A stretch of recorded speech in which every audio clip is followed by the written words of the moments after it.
I will tell you a story about my experience here in Germany.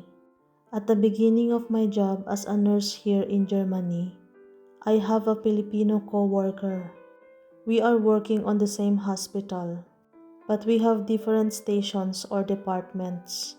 As I was climbing the stairs, I saw him and someone called him through the station's telephone.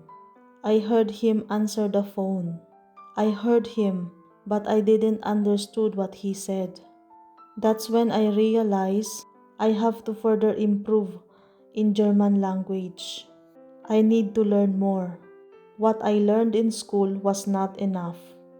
That's why I prayed to God to help me, to understand the people around me, and to answer them in German language. Since then, every day I read, I wrote, I watch German videos in YouTube for me to enhance my speaking, hearing, writing, and reading skills in German.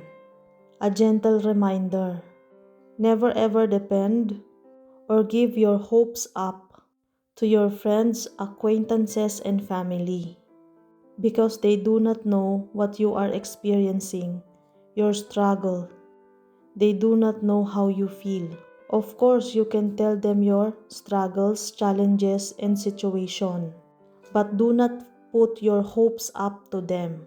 It means if they sympathize or not, if they help you or not, you are alone in refining your skills or with someone else. It's okay. You have to continue. You have to move forward. Do not be discouraged if no one understands, no one helps you, no one is there for you. Just do what you have to do what you need to do alone or with someone else. It is better, of course, with someone else, but if you have to do it alone, it's fine. Continue.